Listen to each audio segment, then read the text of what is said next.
So this is the first part of Wednesday's Khoodeelaar campaign, world exclusive diagnosis of Fleet Street. Now, anyone watching this in the last 3-4 days would know that we have been saying that the reason why the Brexiteers were being kind of allowed to leave was nothing to do with the Palace coup or the Downing Street turmoil. The real reason was that Joe Biden had said that Good Friday Agreement must stand. And we also said that Joe Biden spoke very briefly about Brexit and the impact on the Good Friday Agreement. And that is exactly what is being kind of recognized without attributing that kind of prediction and observation to us by the latest edition of the fortnightly Private Eye that is dated 20th of November to 3rd of December 2020, issue number 131535. So they are doing that in their kind of Boris Johnson phone in and a Facebook, and that is the one that they have got all the references in about Kerry Simmons, Allegra Stratton, and Munira Mirza. We said that it was Allegra Stratton that was running the kind of manipulation there in that pack. And that's exactly what has been recognized in the Private Eye kind of piece that is supposedly the satirical kind of thing about Boris Johnson speaking on Facebook Live. Now, the meaning of Fleet Street includes, of course, the local papers, so-called, or the local titles, so-called. The local titles like the formerly alive, now they are dead, this East London Idiotizer, and next door Newham Recorder. So what they're doing in the Newham Recorder, in their piece that is online dated the 5th of November, the Newham Recorder is saying that Newham's statutory deputy mayor and cabinet, quote, lead in the name of housing has been kind of replaced by Roxana Fiaz. But they don't mention the reason for that replacement as being the fact that Gray has been accused of being involved in anti-Semitic kind of activities by West Ham branch of the Labour Party, where he is a member. The Newham Recorder says that John Gray has been mentioned in the report about the Labour Party anti-Semitism. That they're referring to the report by the Inequality and Human Wrongs kind of commission. They're saying mentioned. They're not saying he has been accused.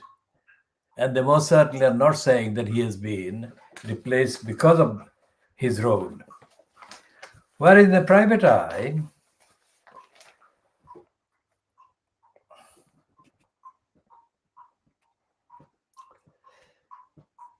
which is running the top item in this edition on Newham and on John Gray. And the headline is Shades of Grey. And they are saying the Labour Party has got itself into a tangle in the London Borough of Newham over surprise anti-Semitism. So what they're saying is that Fiaz has replaced Grey because of anti-Semitism. Whereas in the Newham Recorder, they're saying that Grey has been mentioned in the report about anti-Semitism, but they're not saying that he has been replaced because of that.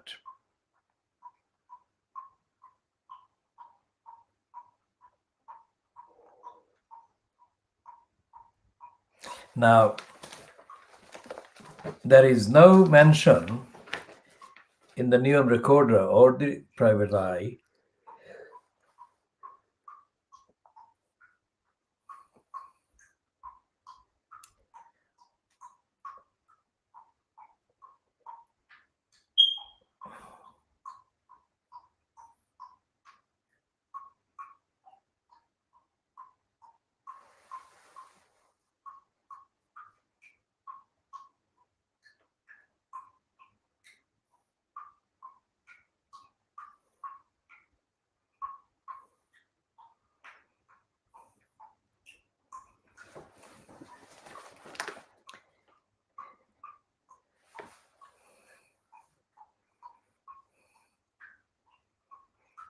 it says that Jewish councillor, the only Jewish councillor on Newham Council, Joshua Garfield, complained about Facebook posts run by the West Ham Labour Party.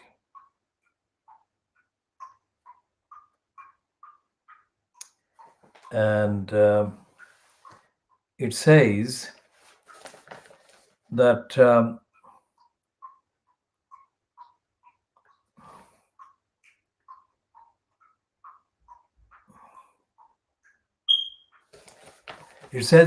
Roxana Fiaz herself kind of narrowly escaped being equally accused because she has covered her back, as they say, by appointing a kind of investigation into the role of West Ham Labour Party and about anti-Semitism and the complaint that has been lodged by Joshua Garfield, the only Jewish member of the council. Now, this is on the same day that Fleet Street is reporting or carrying a piece about pieces about Keir Starmer having reinstated Jeremy Corbyn as a member of the Labour Party just over 2 weeks after Corbyn was suspended. Now,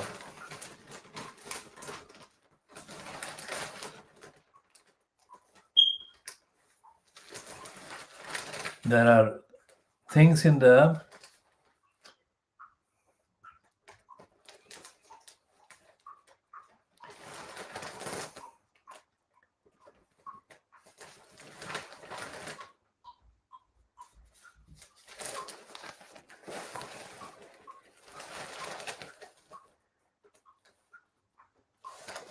yes, there on page 14, they've got a piece about Corbyn being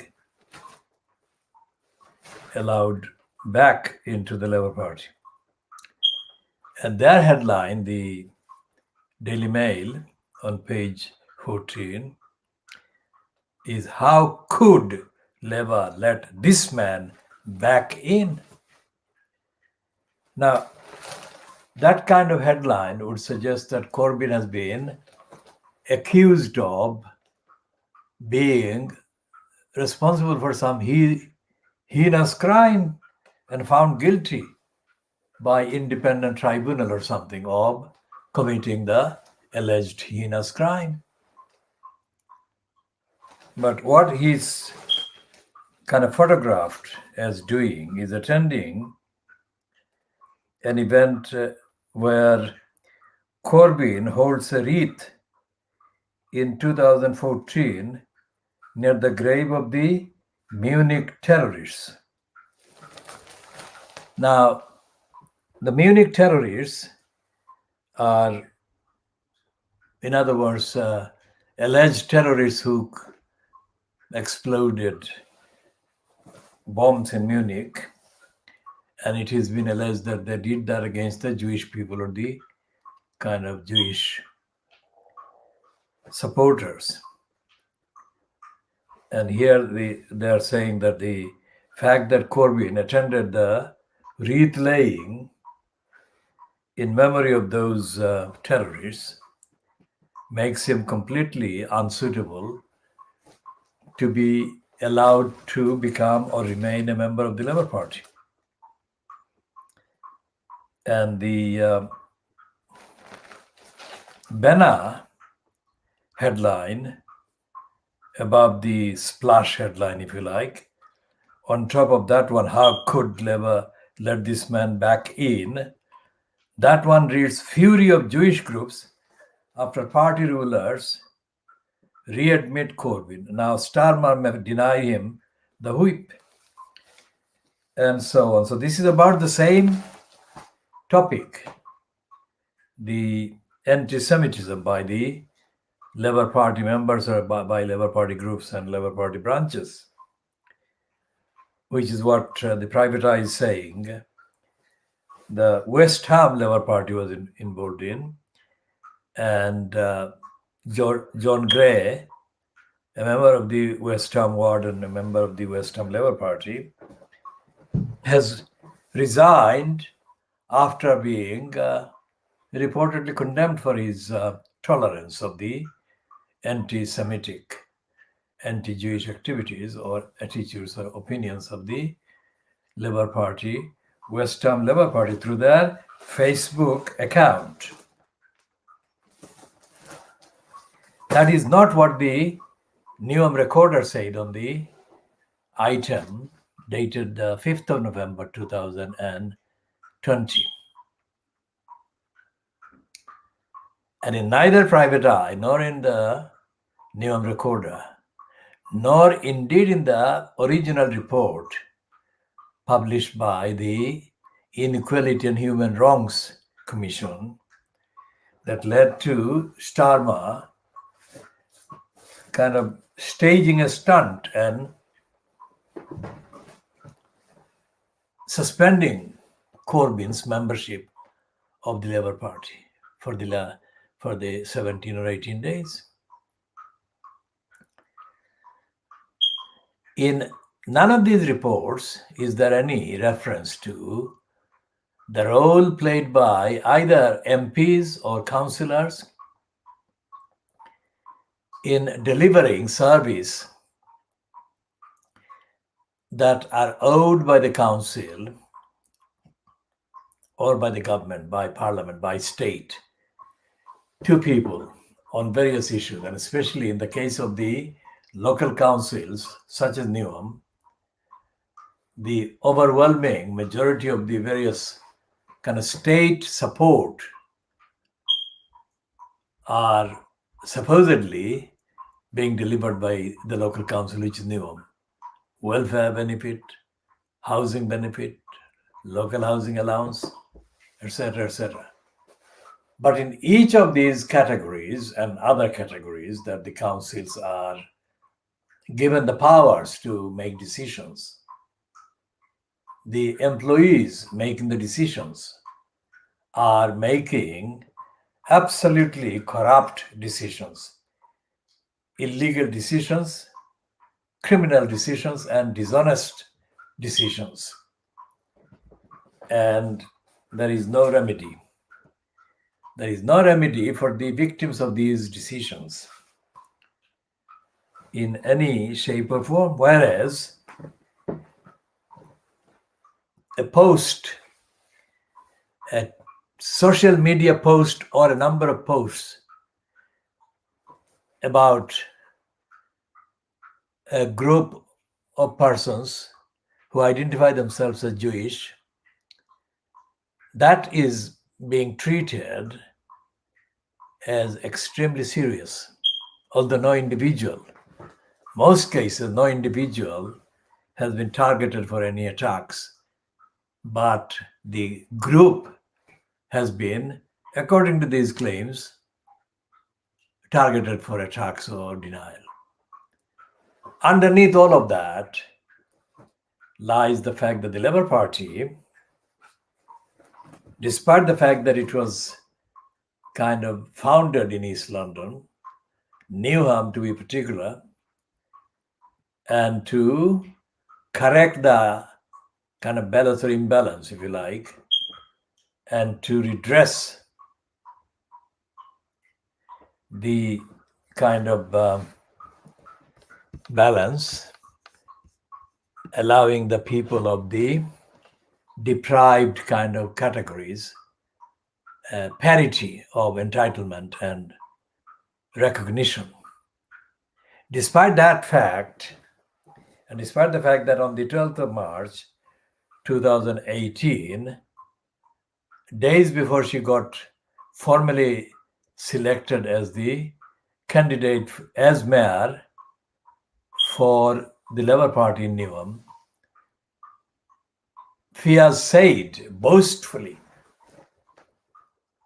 that Newham was a Labour stronghold, Labour Party stronghold, despite the fact that that kind of relating of Newham as a stronghold for the Labour Party had more to do with the fact that it is historically claimed that the Labour Party is founded from Newham. Or despite all of that, Newham remains a most corrupt borough, and it has been corrupt even before the system of kind of so-called governance was changed from being cabinet and leader-led council to a mayor-controlled one, which happened in 2002 with the kind of installation of Robin Wales,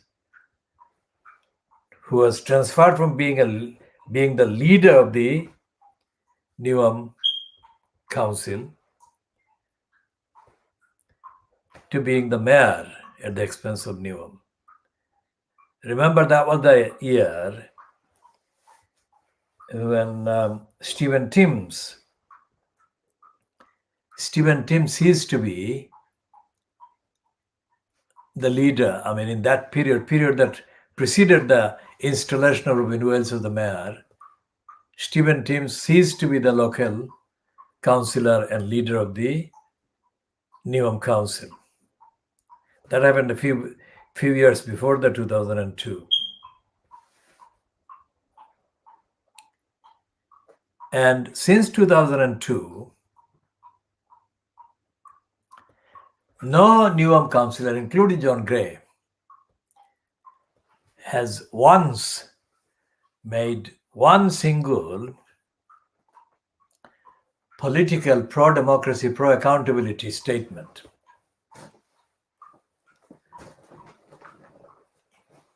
Admitting responsibility for the provision of service to the people of Newham. Not once.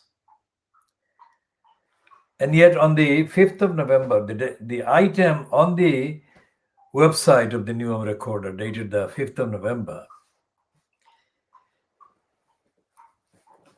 John Gray is being kind of described as having chosen to quit his position as the statutory deputy mayor and the lead councillor for housing at the because he, John Gray, is being credited with the expression of a campaign to get rid of the mayor system. And apparently, Gray is going to concentrate on that campaign from now until the day the referendum kind of is held in May 2021. Now that is not what Private Eye is saying, and that is not what Gray has ever said that he wants to campaign. I mean, he's saying in the piece on Newham Recorder that he has been a councillor for 10 years. And he's also saying that his rejection of the mayor system has practically nothing to do with the last 2 years of mayorship by Rukhsana Fias. John Gray is saying that his statement to the effect that he wants to concentrate on the campaign to get rid of the mayor system has to do with the behavior of Robin Wales, who was mayor for Newham at the expense of Newham for 16 years. So when John Gray actually was mentioned by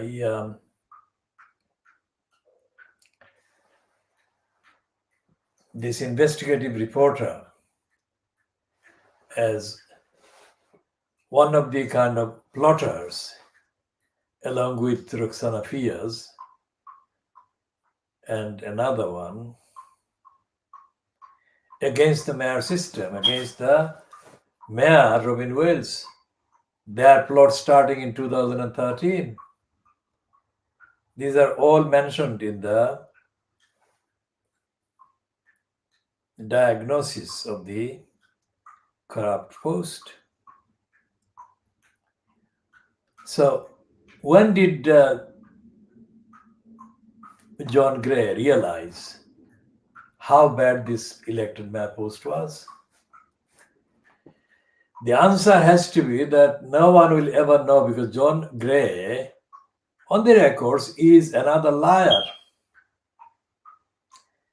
Now here is the kind of subjective attribution and quotation of relevant pieces that have been written and kind of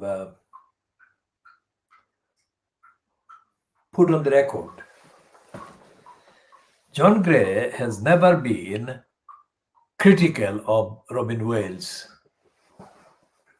By critical, I mean critical on the real depth of the corruption that Newham Council was sunk in during Robin Wales's kind of tenure as elected mayor from 2002 until 2018.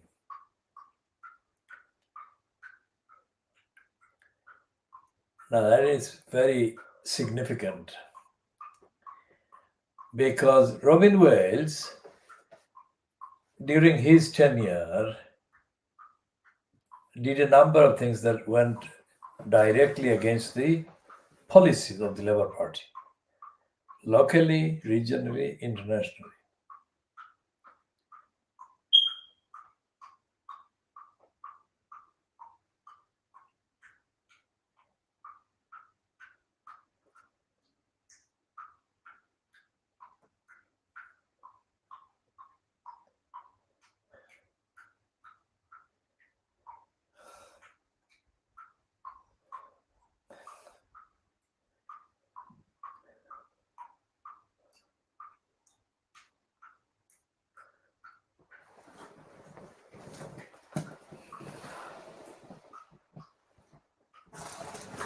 So when the Daily Mail says, how could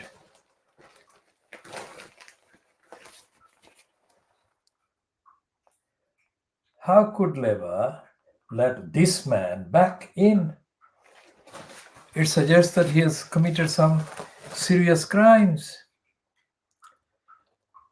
But there is nothing in that piece by the Daily Mail about any crimes that Corbyn has been accused of or prosecuted for or convicted of.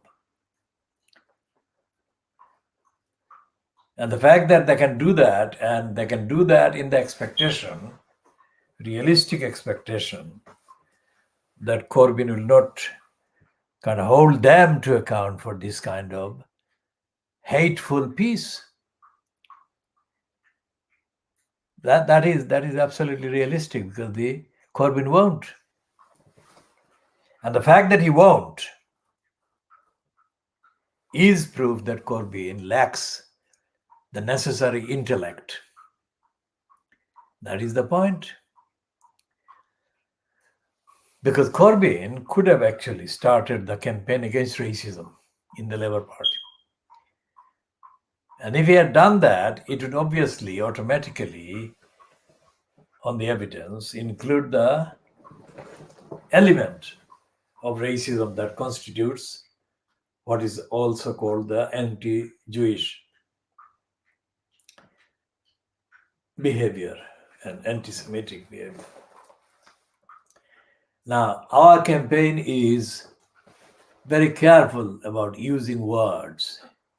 That doesn't mean that we are hesitant in using robust, rigorous kind of words and phrases, strictly based on the evidence. But we don't want to use the wrong word when the wrong word would totally distort the meaning, the context, and the references. So, anti-Semitism is not the right word, because, as I said, anti-Semitic also refers to large numbers of Arab people who are of Semitic origin and Semitic background and are Semitic in that way. So if you refer to anti-Jewish, then it becomes unambiguous. But if you say anti-Semitic, then it becomes ambiguous, and it's so much less clear. Now, the fact that the private eye only concentrates on Gray's kind of alleged appearance as an anti-Semite or alleged tolerance of anti-Semitic behavior by the West Ham Labour Party, whether it was through the social media, post via Facebook, or by another kind of platform, is not the main significant issue. The main significant issue is they are not talking about his role as a statutory deputy mayor and what he did in terms of consolidating the corrupt regime of Neom Council. That is what is wrong.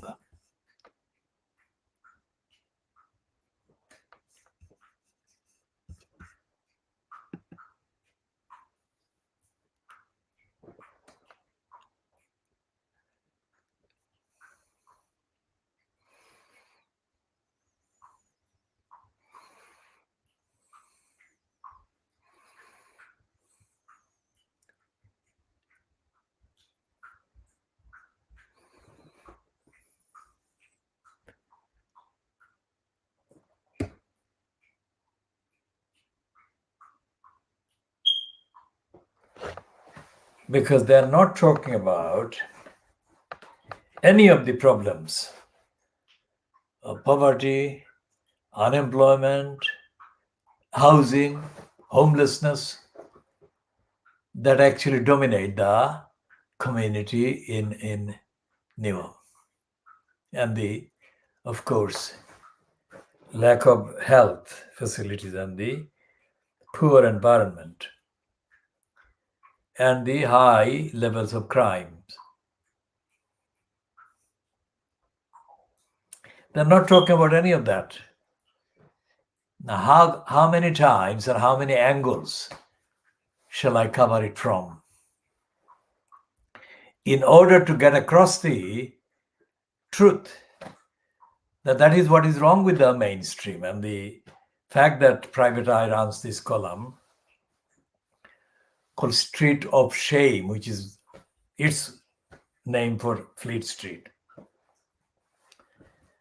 And it points out various goings on at various newspaper offices. But it doesn't. The street of shame is confined to what is shameful to private eye or those who constitute the private eye regime. It doesn't make any difference to the private eye regime whether the councillors tell lies, commit crimes, or whether they collude with the criminals, making the decisions in the name of the council. And that is not something that ever gets reported by Fleet Street. What we are saying, therefore, in this world-exclusive Khoodeelaar diagnosis of Fleet Street is that it is really world-exclusive, in that we are introducing very important fundamental issues that shouldn't have to be formally explained or introduced. They should have been part and parcel of the ordinary, regular behavior and role of the Fleet Street so-called mainstream papers. But the fact that we have to introduce and explain this shows that the Fleet Street papers are not functioning as basic newspapers. And the fact that we have been saying right from the beginning about the virus in Britain, COVID-19, since 7th February, which is when it became officially known, or became officially recognized and admitted as being among the people in this country.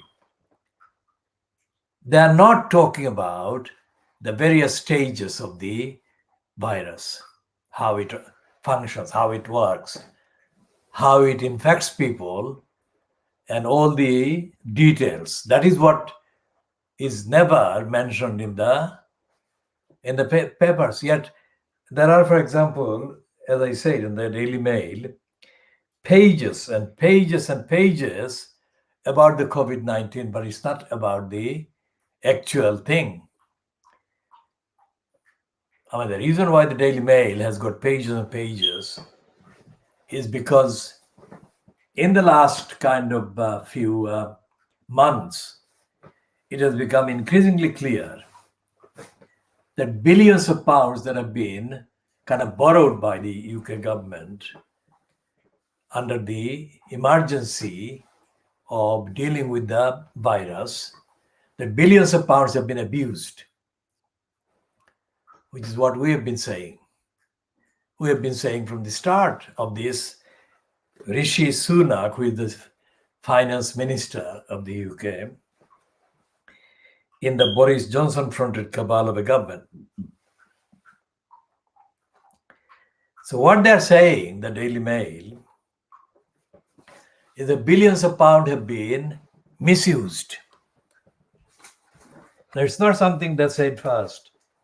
We have been saying that crooks have taken over control of the money, huge money, billions of pounds that have been kind of raised in loan, kind of public sector borrowing, kind of this public sector borrowing requirement, so-called, is the mechanism that capitalist kind of governments and regimes use to raise debts, borrow money for the state from various private sectors and private sources.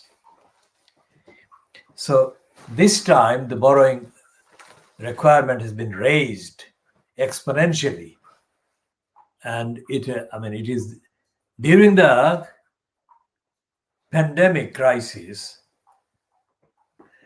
that the UK's public borrowing has exceeded 2 trillion pounds. 2 trillion pounds for the first time, which must have happened after billions and billions and billions have been raised and spent. Now the question is, who got the money and on what basis of independent expertise and actual application to the lives of people have they been getting these billions.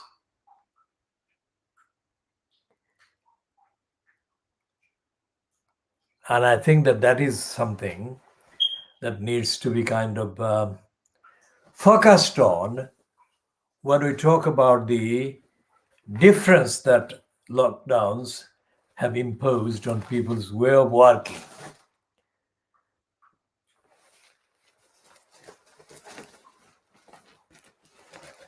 Now, the Daily Mail has got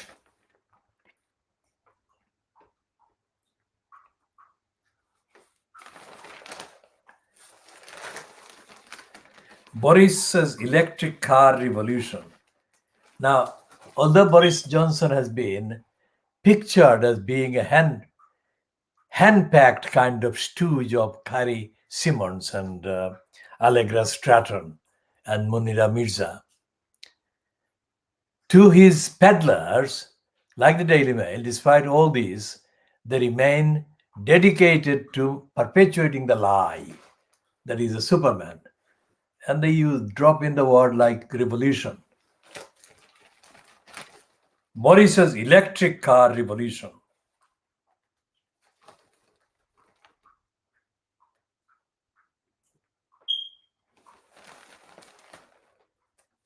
I mean, revolution. And then the revolution is completely exposed as shallow, or the word revolution, on pages 6 and 7, where the Daily Mail is admitting the 18 billion pounds virus fiasco.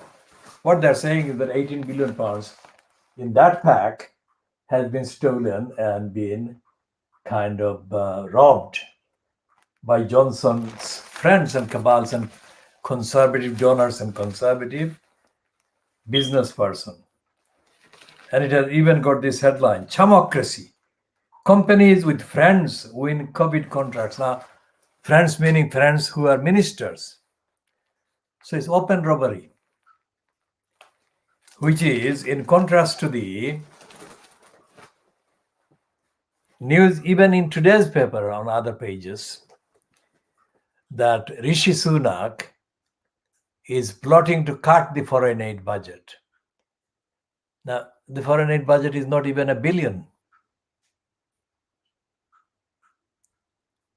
But they're talking about here 18 billion pounds fiasco in one instance or in one particular kind of narrative.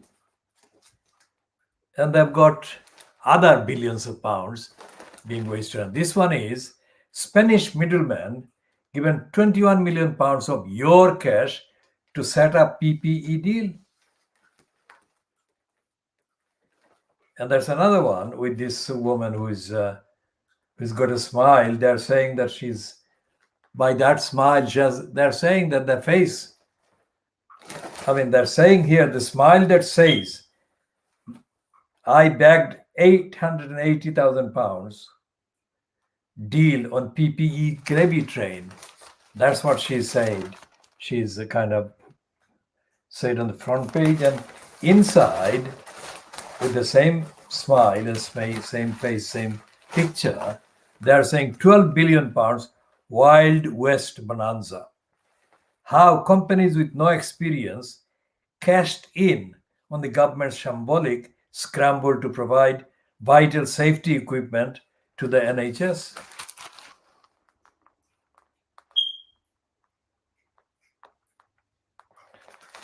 So it's open robbery. It's not kind of considered, likely, suspected, whatever. It is actually happening. It happens, and it is based on the evidence of the payments and the transactions that they're writing this. And they've got another 2-page spread about the elderly people, victims of the COVID, that were robbed of the last loving hug from their relatives and loved ones and the family members. So what the picture shows is that there is no competence, there is no integrity, there is no accountability. It's a looter's regime, it's a looter's society. While they're supposed to be talking about COVID, remember? They're talking about it, but it's not. It's not talking about how the virus behaves, how the virus actually acts, and how the virus could be definitively dealt with and stopped. It's the references are high kind of octane, that is highly powerful words and phrases they're using. But these highly powerful words and phrases are emotional in order to charge the emotion, charge the narrative, the commentary, the coverage with the emotional fuel so that people would feel emotionally engaged. That is not engaging people with the actual solution. First of all, actual identification of the virus, how it affects people, and what are the stages it goes through, and how to end it. So it seems that the entire government of Boris Fonseca and the cabal has been hijacked by these varieties of interests that are actually struggling and the kind of vying, competing with one another for the loot, a share of the loot of billions and billions and billions of pounds. Now remember what we said about the Daily Star. For weeks we've said that it has been treating the whole virus thing as a comic book kind of thing. We may not have used the expression comic book, but we have used the expression as a comic. Now here is the Daily Mail on 2 pages spread saying comic book baddie Cummings gets a bashing from the Beano. Well, that's what they're kind of catching up on. And the Beano is a magazine of comic cartoons. And they're covering that in full. And there is, of course, underneath that a double page spread, Cabinet Christmas Clash.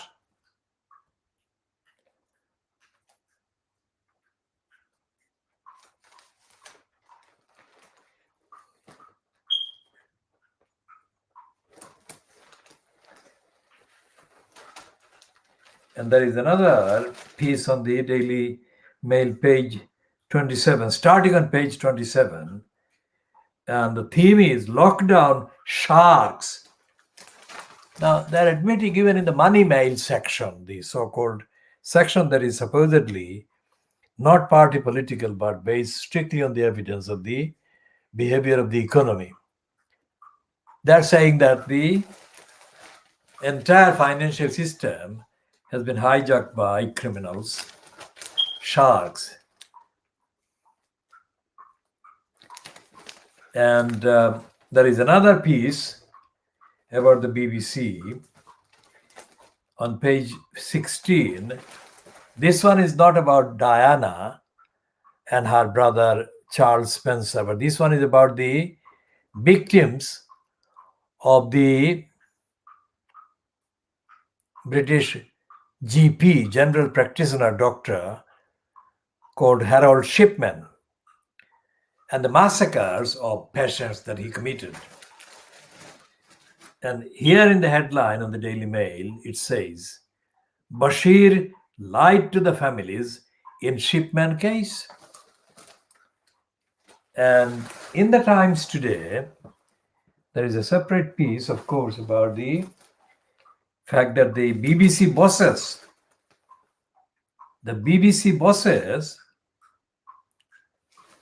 lied about the Bashir lies about the Diana interview that he secured by falsifying and forging bank accounts, bank statements. Now, those bank statements were forged to create kind of the appearance of evidence that a third party, a pair of third parties, if you like, fourth parties, two other persons were engaged in kind of spying of some sort, or one was engaged as a spy and another was engaged in a similar kind of task. In other words, to create the impression that whatever kind of tale Martin Bashir was in fact confecting about many other people in the royal family doing wrong things against her. And that was the line, because Martin Bashir wanted to impress Diana that her best interest what was motivating him, and that he had gone to the trouble of collecting all this evidence of wrongdoings and spying and bad-mouthing Diana by the many people in the royal family. Now, when this was allegedly investigated, immediately after the kind of airing of the interview, at the request of Diana's brother Charles Spencer, the BBC kind of executives and leaders of the BBC bureaucracy lied and covered up the lies of Martin Bashir and others who colluded with him in the serial lying before they successfully kind of convinced Diana of all these allegations.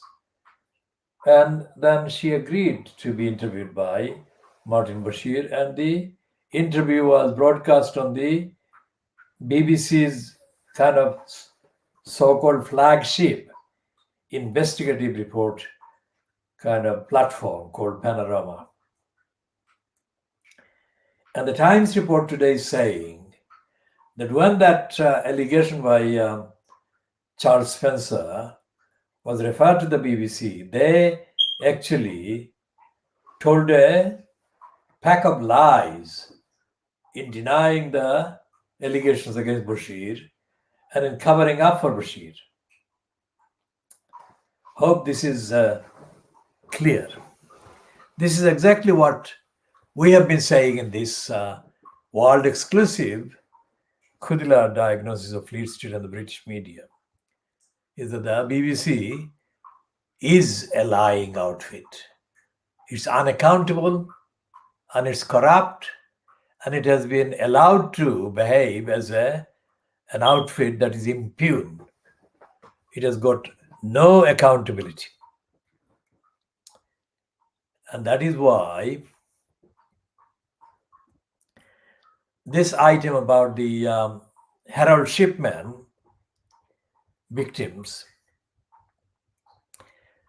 gains extra urgency about the need to make the BBC executives subject to actual audit and accountability on a daily basis, and a lot of other things that the BBC should be made to kind of deliver.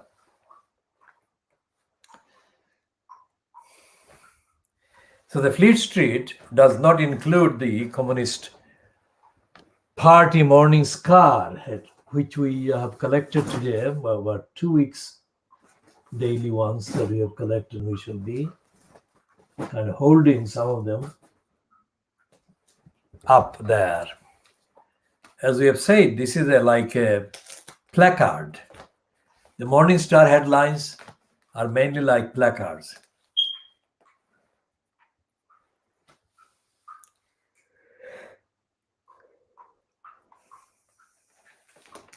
The Morning Star remains totally committed to Brexit. And it's saying that the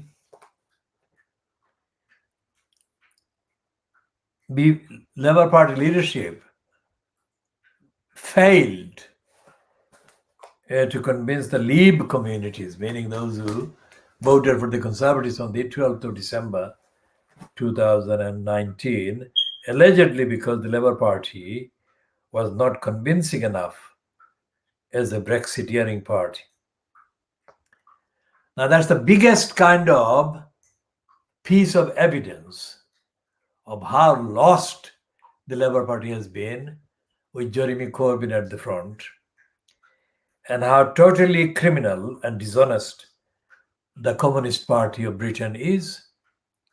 It is still talking about Brexit as if it is not yet tested and kind of proven to be a disaster.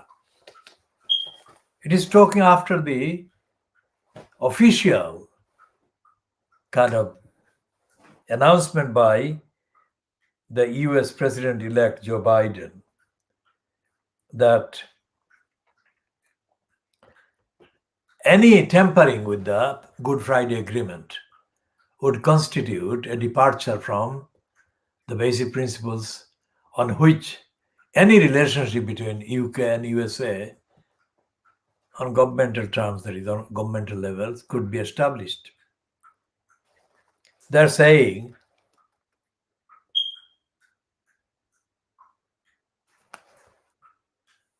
they're confusing Brexiteers with workers. So that's the morning scar of the 13th of November 2020, last Friday.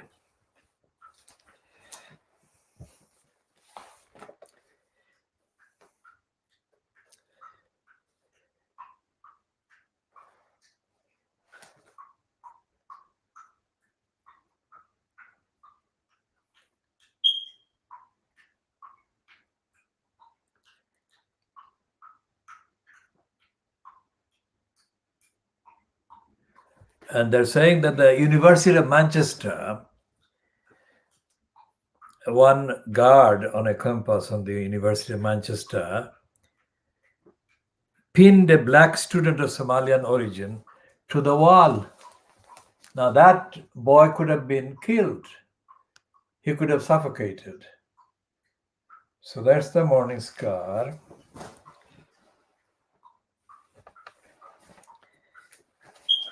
And morning scar on Saturday, Sunday, that is the weekend edition of 7 to the 8th of November 2020 has this.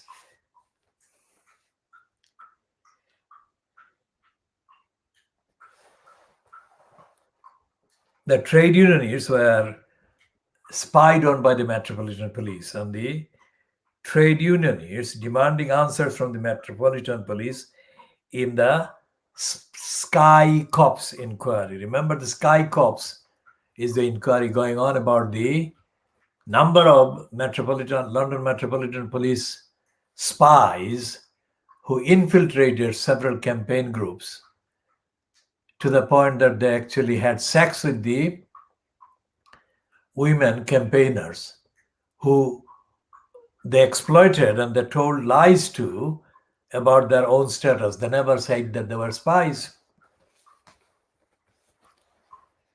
So the inquiry is going on, and that was the inquiry, part of the inquiry, where the parents of the victim of the racist murder of April 1993, Stephen Lawrence, presented their evidence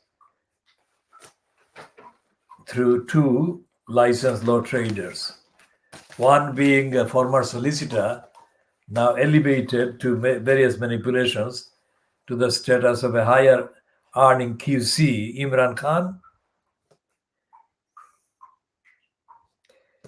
and a white woman, QC, called whatever she represented, Stephen's father, Neville Lawrence. Both parents separately gave evidence through their lawyers, licensed law traders, totally expressing identical kind of opinion about the racist failure to prosecute the criminals and the racist failure to disclose to the parents why the Metropolitan Police spied on them and what they actually collected, what data they collected.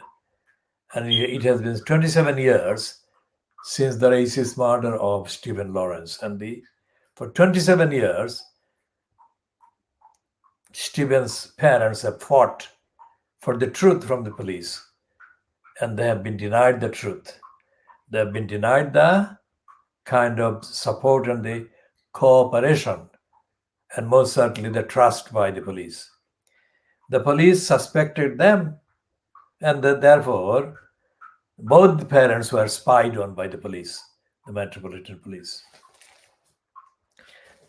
So this is not something that has any kind of prominent coverage by the media. Of course, the Daily Mail has covered it, but that is not to the extent that the Daily Mail would have covered it if it was a couple of white parents going through the same thing. And there is an anti-Trump piece on the Morning Star of the 5th of November.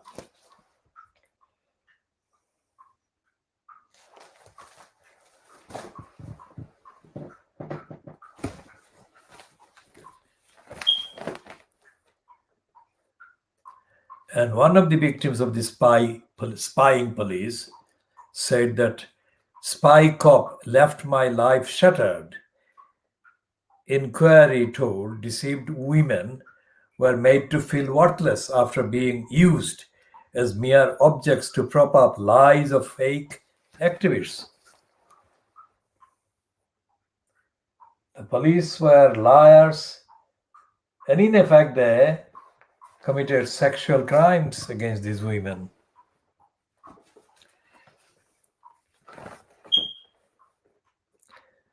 And the Morning Star has got on the 11th of November, Wednesday, last Wednesday, a week today, the redundancies of small companies at record high. Now, this is not something that the Daily Mail or the Star is highlighting, let alone in campaigning about. They are campaigning about Christmas, not against poverty.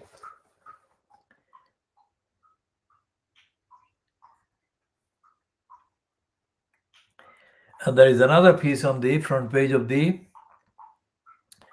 Morning Star of the 12th of November, Thursday, which said the Black Lives Matter protest, policing was racist. Study slams systemic that is Metropolitan Police discrimination. And if evidence is kind of followed objectively, then that would be the headline all the time. There is another one about students protesting against discrimination. And there is another one dated the 9th of November, Monday, last Monday. Not this last Monday, but the Monday before. The Morning Star is saying, anti-fascists saying, we will crush Trump's toxic legacy. Well, that's a kind of general kind of line coming from the USA.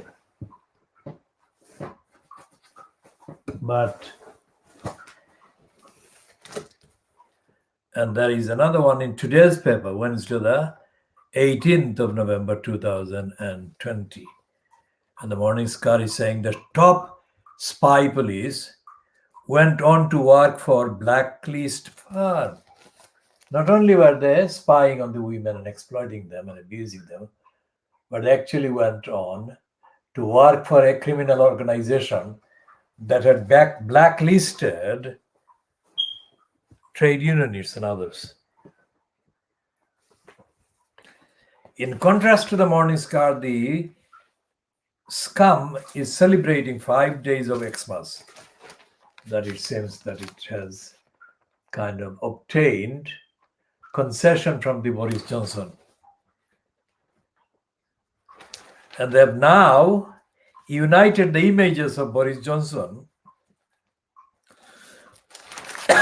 and Marcus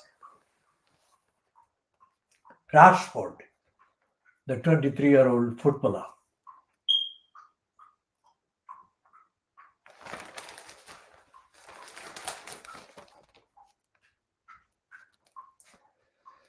And the Morning Star is also saying that Johnson will, what will he do? Bid to head off festive mutiny with 5-day Xmas. I mean, mutiny is about the protest that the lockdown people opposing lockdown would stage. And they're giving credit in advance to Boris Johnson for delivering Christmas, as if he has invented Christmas.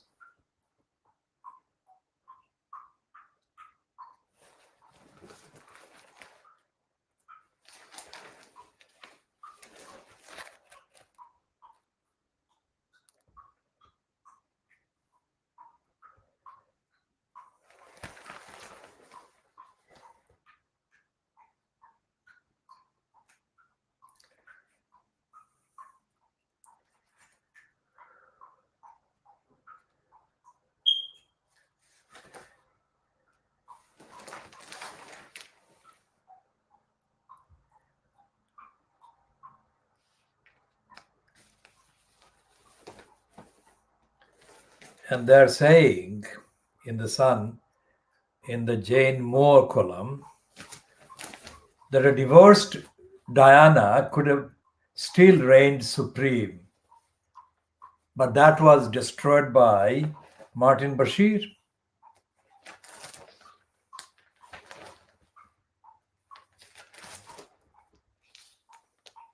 And as I have said before, Diana was very ill-advised to talk to Bashir at all.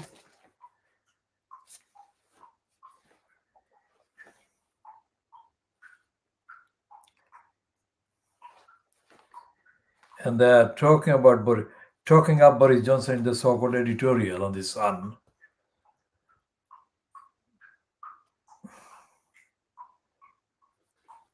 And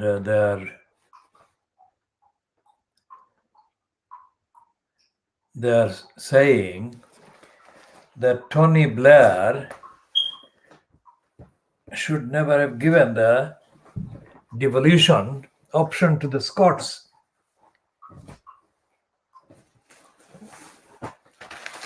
And they're saying that Boris Johnson would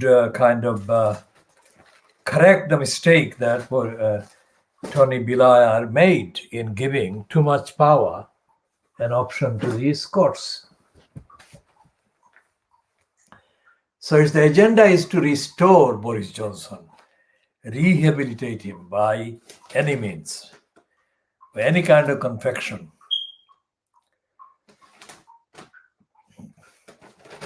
All right, here is the Times on page 2. That says BBC bosses conspired and lied over Diana interview. The Diana interview meaning the BBC interview with Diana that was done by Martin Bashir and was broadcast on the BBC's flagship program, Panorama. Now it has been reported, the Panorama, I mean, that particular interview scooped the whole world. That is what they're saying. And the kind of numbers of international organizations in many other countries that paid huge sums of money to the BBC for the right to broadcast that same interview. was uniquely huge simply because it was Diana's interview. Now, there is an unbelievable story in the Times. Let's see what it says on page 11 of the Times, Wednesday, the 18th of November 2020, and it says, and it's coming from the spy police inquiry. An undercover policeman encouraged trade unionists to firebomb a charity shop in an attempt to get them sent to prison. A public inquiry has been told. Can you believe that? That is, of course, in the Daily Star, but or the Daily Star, but it doesn't.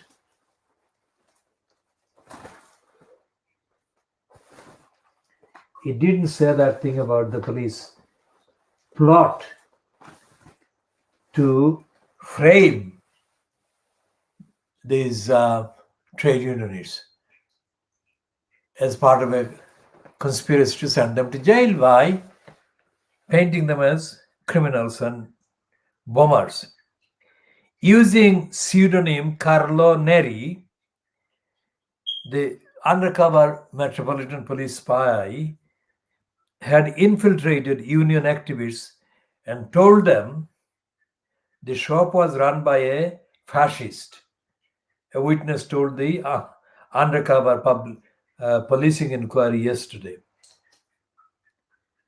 David Smith, secretary of the Blacklist Support Group, said the officer, who was active between 2000 and 2006, had set out to entrap activists. Trade unions were infiltrated and their members blacklisted.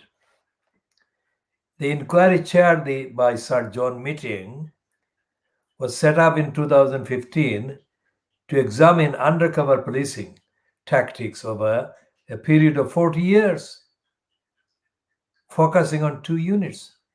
Appearing via the video link on Tuesday, Mr. Smith said, on more than one occasion, Carlo Neri encouraged 3 union members to firebomb a charity shop. He claimed that the charity shop was run by an Italian fascist by the name of Roberto Fiori. Mr. Smith accused the officer of being an agent provocateur who deliberately set out to entrap those trade union activists and to get them sent to prison. The union members had refused to have anything to do with it. Mr. Smith added, because despite the apparent hopes of the undercover officer, they are not terrorists and never have been terrorists. Mark Jenna, another officer sent to spy on union activists, had breached international law through his activities with the Union of Construction, Allied Trade Union, Trades and Technicians, Mr. Smith said, adding that Mr. Jenna had used the alias Mark Cassidy. For the record, we accuse Mark Jenna, and from Mark Jenna, the British state, of deliberately interfering with the internal democratic process of an independent trade union, he said. This is in direct contravention of international law that has been ratified by the UK. Remember all the treaties and agreements that we've been talking about that have been absent from every part of the UK state, despite the fact that there are 14,000 treaties, agreements, charters, conventions that the UK has been a member of, according to the website, treaties website. And so therefore there is open. If the police if the BBC are found to be conspiring and found to be kind of lying and entrapping people, where do people go for remedies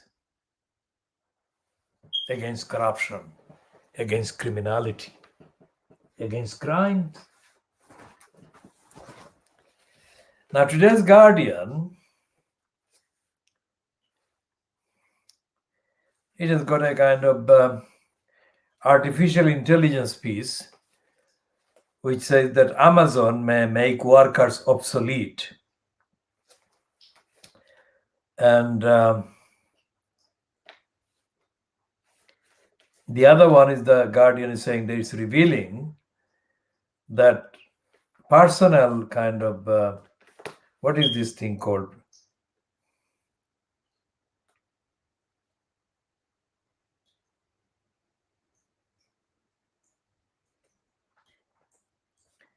The business of PPEs supplies kind of was fast-tracked based on political ties. It's not political ties, it's ties with the conservative party politicians.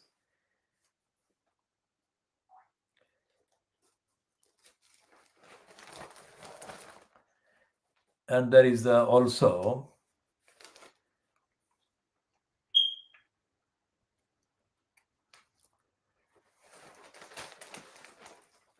a piece about the finance minister,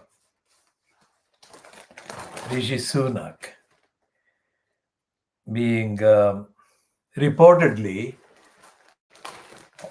in line to profit from the share prices on the drug, Moderna drug.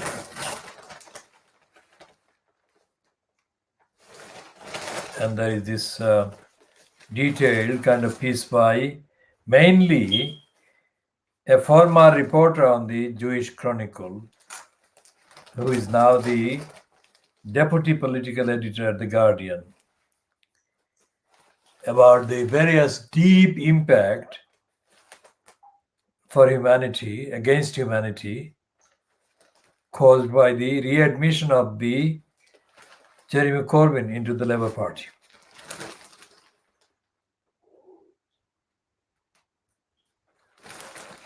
And there are other kind of comments about Johnson's comments against devolution. It's not just the Scottish people that are shocked by Johnson's comments against devolution. That was kind of introduced by the Labour government, fronted by Tony Blair. As the Welsh people are outraged by Boris Johnson as well. The point is that Boris Johnson doesn't believe in a United Kingdom. He regularly insults the Irish, the Scots, and the Welsh. And there is no comeback on any of that from Keir Starmer.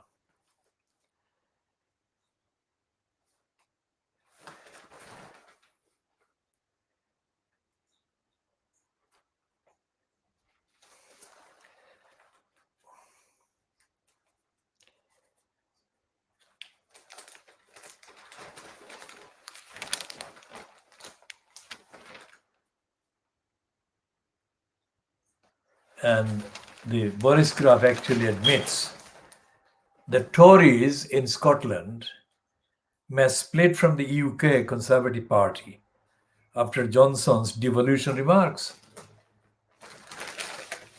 I mean, that's the least they could do. And the Boris Graf main page one headline is that Keir Starmer is under fire for allowing Corbyn to be readmitted to the Labour Party.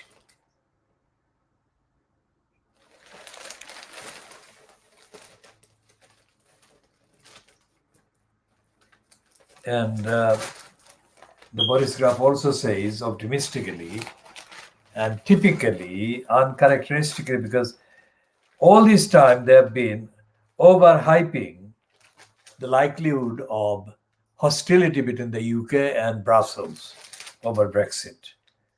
And no deal has been the main kind of headline explosion that they have been kind of pointing at the EU. But now it says Brexit trade deal could be just days away. It's like a normal thing. It's no longer the hate-filled kind of rhetoric about Brexit against the EU. And as I said, this is the trend, this is the narrative that they've been creating in order to soothe the regime that will be fronted by Joe Biden, a supporter of Good Friday Agreement and a man with direct Irish ancestry. And in the birthplace of his kind of original ancestors, there have been all kinds of celebrations since Joe Biden reportedly beat Donald Trump.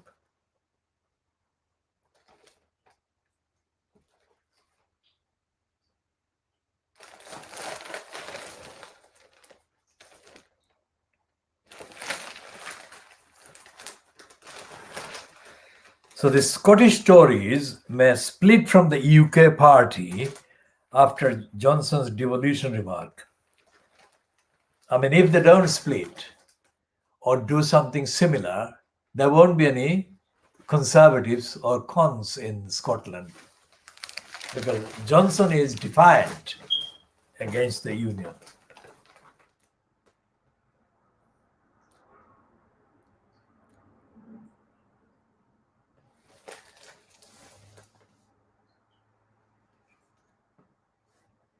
And there is a promotion for Gillian Anderson, the actress that is playing Margaret Thatcher. And they're doing a pun there in the headline. They're saying she's not for turning down hard roles. That's like the lady is not for turning. That's the thing that they're doing the pun on.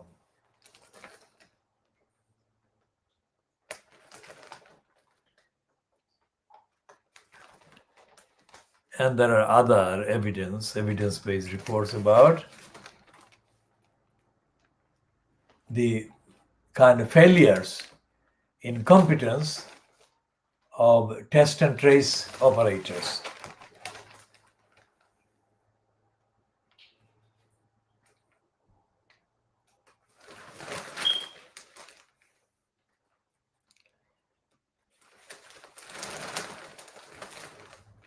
And the £10,000 fine for breaking lockdown has been temporarily suspended amid fears of legal challenges.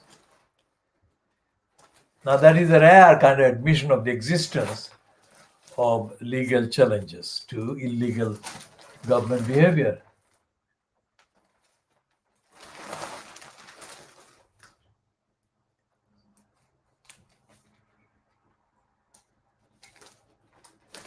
And there is a typically daily Boris Graf hateful, illegal headline piece: ninefold rise in asylum seekers put up in hotels.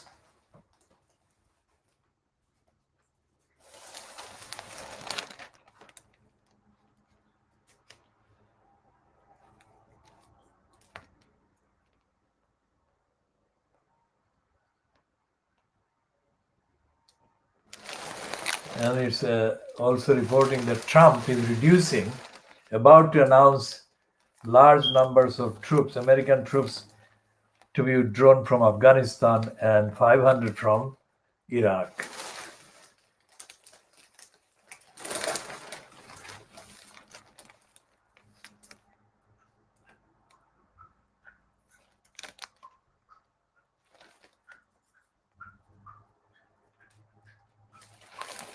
And the main editorial in the Boris Graph is that Jeremy Corbyn should have been permanently banned from membership of the Labour Party.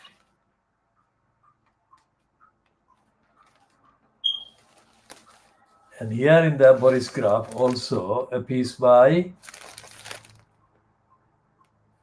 Philip Johnson or Philip Johnstone, whether it's pronounced Johnson or Johnston is to be checked, but it says the United Kingdom is doomed if Boris Johnson fails to secure a Brexit trade agreement. Well, as we have been saying, Brexit is now a completely different thing after Joe Biden defeated Trump.